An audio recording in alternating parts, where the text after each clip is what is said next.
and welcome to everyone. My name is Filipio, and I am really excited for the first episodes of Unpacking IVCO 2023 Blogspot.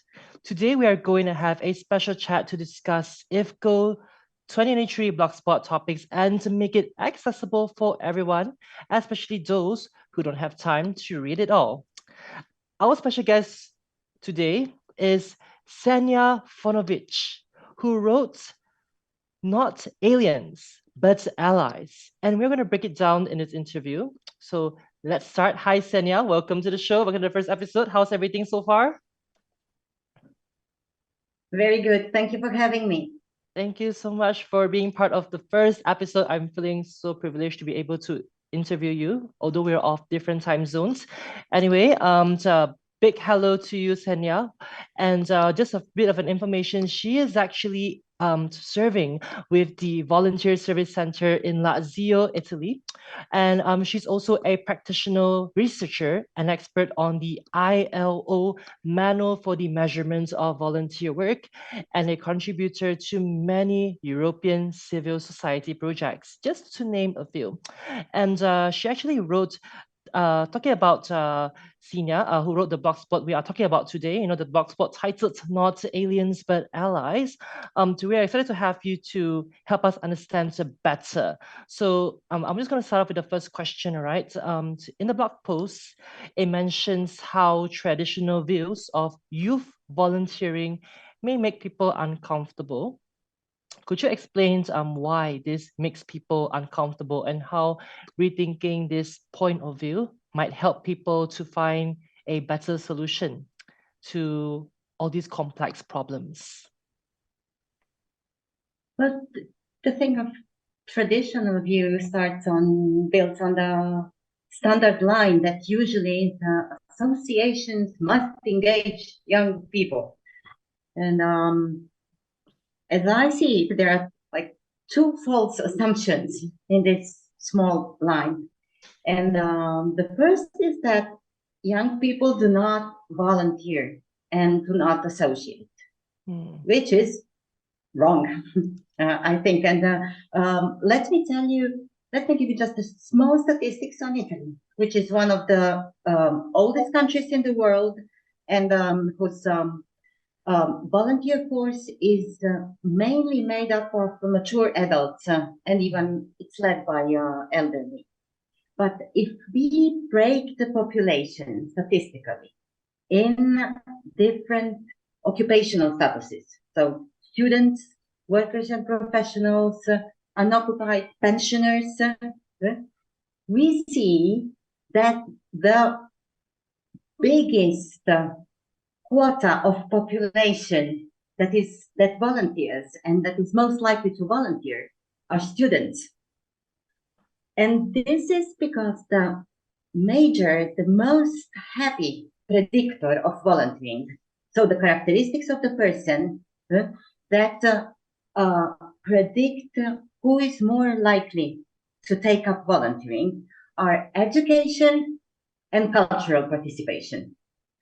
So, like for me, it comes as no surprise that IVCO in Malaysia, who is a big country and has everything of everything, is organized by student volunteers. The second thing that I don't like in this kind of a standard entry point about the youth and volunteering is that I don't think it's on anybody to tell to voluntary associations what they must or should do to be more efficient. Volunteering is the realm of free will, so associations are sovereign. It's not on the state, it's not on the researchers, it's not on anybody else, but on volunteers themselves to decide how they want to be and what they want to do.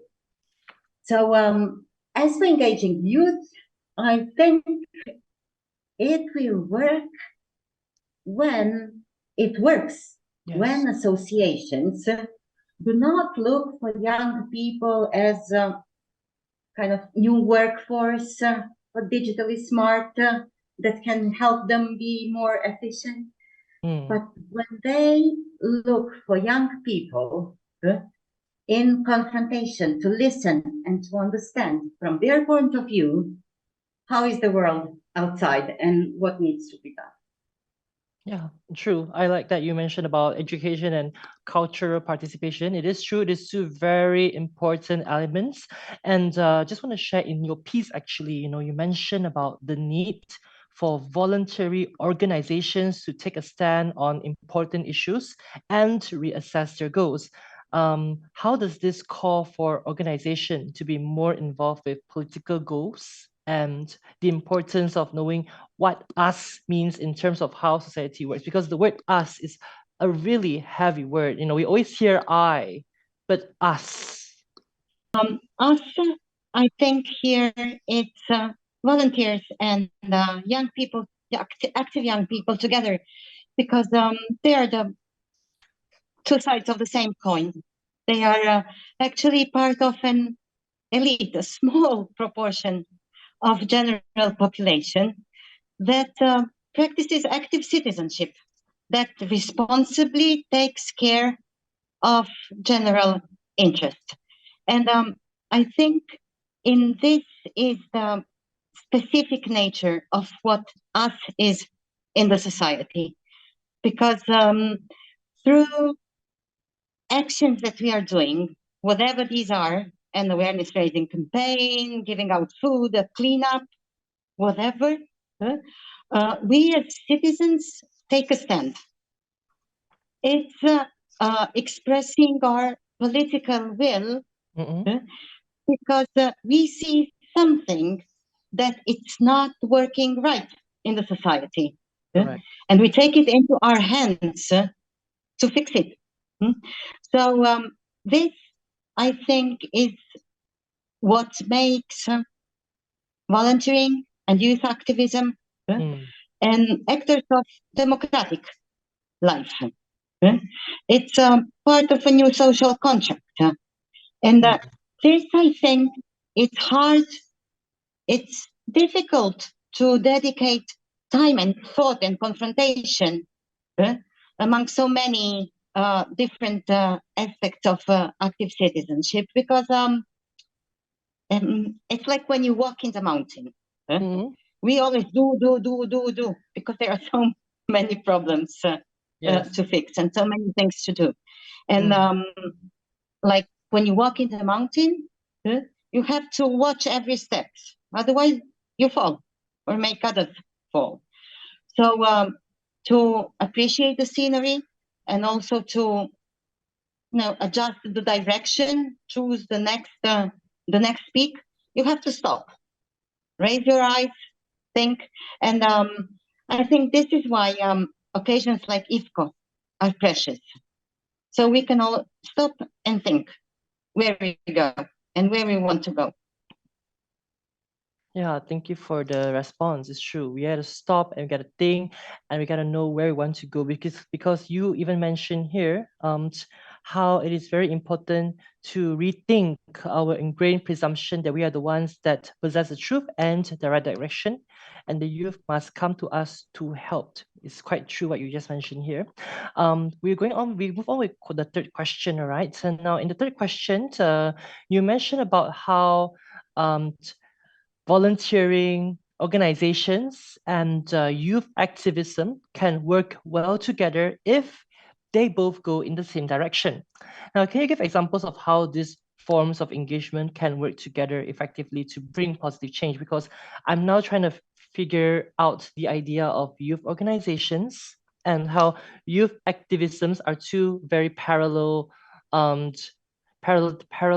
aspects that need to coexist.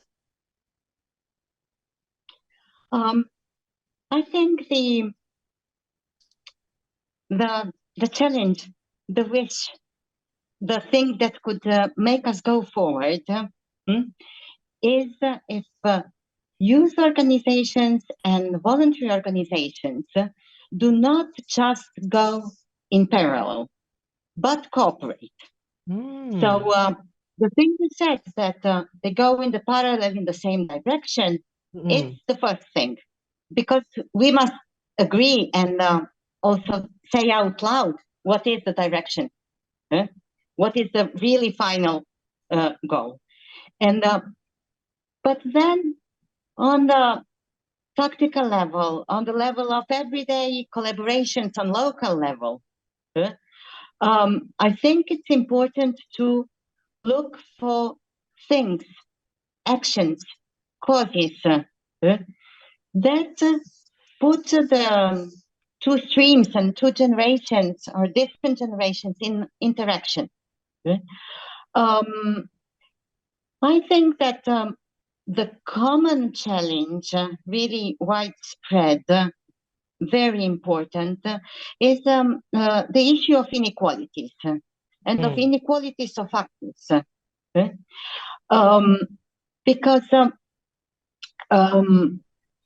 being, both segments, youth activism and voluntary associations, a small committed part, it's important that we stop looking so much in detail to measure each other, who is better and who can do what, but look together to the outside of the world where the problems are, to our communities, to your peers who do not have the same possibilities and the same education and the same possibility to act in the world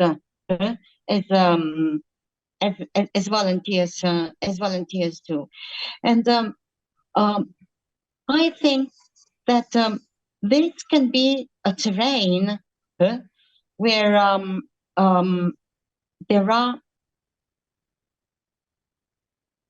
specific riches of the two segments can complement very well, because the young generations, I see it with my daughter, the third generations, people like you in their 20s, you have embodied a much higher expectations and claims on what are the human and social rights and what is not negotiable in terms of respect and integration of diversities and the fight for the opportunities of access equal to all. Things that even my generation really had to conquer, fight over in terms of gender, sexual orientation, race, disabilities. You can help volunteering movement and the society in general, I really think, to keep high and raise ever higher the expectations of what is right to work for in the society. And I think that if you go to volunteer organizations and say, we need help to open these possibilities of access, to address this issue, you will find open doors and you will find much competence, because that is the generation that really build up the movements for social rights and equalities in the second half of the 20th century. Looks far away for you, but it's important. There are so many things that you are now giving for granted that maybe 10, 50 years ago did not even exist in our imagination. So my advice on these issues, go and knock. You will find open doors, and if you don't, knock again. Thank you so much for that response. You were sharing about equality, how we should include everyone, something that I think most of us needs to think about and focus as individuals. And I like the fact that you mentioned about how struggles are different for different generations, because it is quite true. Different generations look at struggle differently. Maybe the struggles that the current generation see is maybe come across as light to us, but to them it could be difficult, something like that. The next question actually, Now, you highlight the importance of acknowledging and respecting diversity, as mentioned just now. Now, how can organizations change to include a wider range of ages and create an inclusive environment for volunteers from different backgrounds? I think there are no prescriptions for this. The only way I know it works is doing things together between different generations, different cultures, people who at the start are different from you. Because doing something together makes you know the person. It creates a relationship. So this, in a way, takes away the tag. You are young, I am old. You are president. I have been here forever. You are new. And we start to interact as Philip and Ksenia. And this is the biggest power of volunteering. Exactly. I believe it's subversive. It's powerful because it creates relationships across differences. So doing together something that is important for the association, for the group collectively, and for everybody that participates. Not just anything. I think this is what makes the difference. And I think this is what makes worthwhile working, collaborating, interacting with somebody different from you. Because that is difficult. Collaborating, working, coordinating, including new people in an organization who are of different age, of different culture, of different expectations.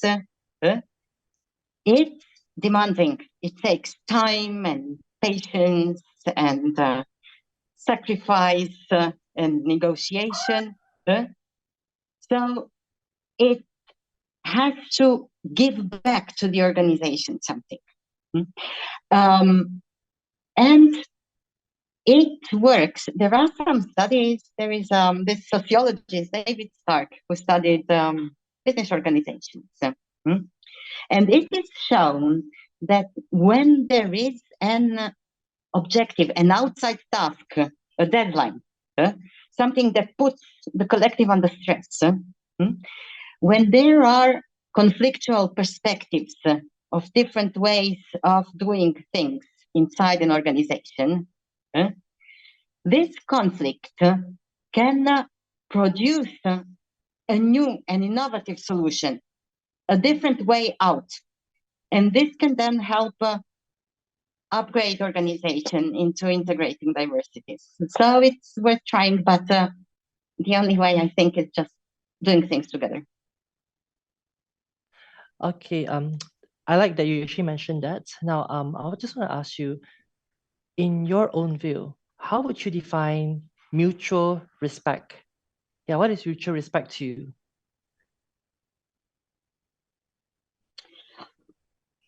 I think respect to the other is something that is really the basic starting point. It looks to us as human beings, and in that capacity, on fair footing with respect to our belonging to the thing. So it's not something that is that must be shown in virtue of some characteristic. I believe that any other person that we approach is like us. It's at the basic thing. My brother, my sister. So the respect that is owned, it's the one that I owe to myself for being a good person. I agree on that. It's true. Next question. In your blog, you mentioned that youth may volunteer not just to make the world better, but to save it. How can organizations become allies to this motivation and use the energy of young people to address global issues?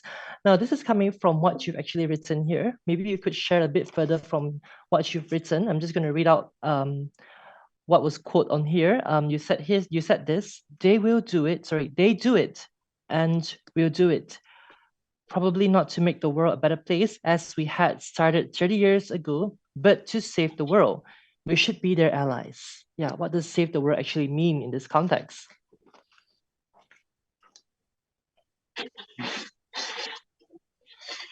This, I don't know, may sound a little bit dramatic, but I really think that we are in a rather dramatic point of our world. I think like two really basic transversal issues and values that connect us all, and that are the prerequisites for any future or any betterment, are peace and environment. And on these two issues, the world now is in a critical point. And so I think that, like, with respect to 30 years ago, the sense of urgency and the need to act, the need to raise big chunks of resources of any type. And this includes the investment in what we were talking about, the direction, the final objectives that we have. I do think that there is a particular sense of urgency now. And I think that it's the young generations that actually have a much keener sense of this urgency. You were already born into a shaky, definite, difficult world, are much aware that we can't afford anymore the slow pace of negotiations and contributions that we have had for the past 20, 30 years. I think the pace has to be more dynamic, because the need is more dramatic. So this is why I think we have to really flip the perspective. The issue is not so much how volunteer organizations can use the energy of youth to save the world. It's what volunteer organizations, in terms of their resources, capacities, experiences, connections, past experiences, learnings, manpower, can give to future generations as allies to what are the objectives. Okay. So I think really it's on you to ask what you need. Volunteer organizations, I think, have powerful resources. Have some necessary resources. They know how to advocate, how to raise people, how to raise money, how to network. They have access to segments of society that young people are not so experienced yet on how to mobilize. Okay. Very interesting perspective. I'm actually Really, really absorbing what you're saying, actually. Now, I just want to share, because you've been doing this for decades, right? Quite a long years of experience. What are some of the maybe wise words from your life experience that you can share to aspiring volunteers, or maybe, let's say, more senior volunteers about, the key of being a great ally?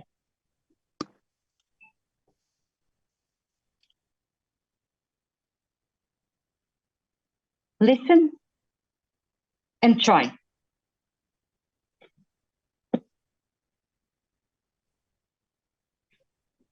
I am a very simple, practical person. I do think these are two legs on which the change walks. To listen to others, to use, but not only to use, to what is going around, to what are the needs of the of people and issues that are different from you, different from what you already know. And then try to do something about it. Get somebody else to help you. Make a try, because thinking is important, but doing is also important. Thinking is important as doing. Yes, you are right, Philip. Thinking is as Together. important as doing together. Thinking. Yeah. I think I would like to take that quote for today. Thinking is as important as doing, together. It's a very deep word today. Something that I need to reflect as an individual as well. All right. We've come to the. Thank you, Philip. Thank you. Thank you so much. Thank you so much, Ksenija. We have come to the end of today's interview. That's all the time that we have for today. It's actually a very insightful conversation that we have had, especially on your title called Not Aliens But Allies. To our viewers and listeners, don't forget to explore the conference website at www.ivco2023.org to read the blog post and more. If you haven't registered yet, this is your time to grab the opportunity to be part of IVCO's 2023 Kuala Lumpur. I repeat again, www.ivco2023.org. Stay tuned for the next episode. Once again, thank you, Ksenija, and goodbye, everyone.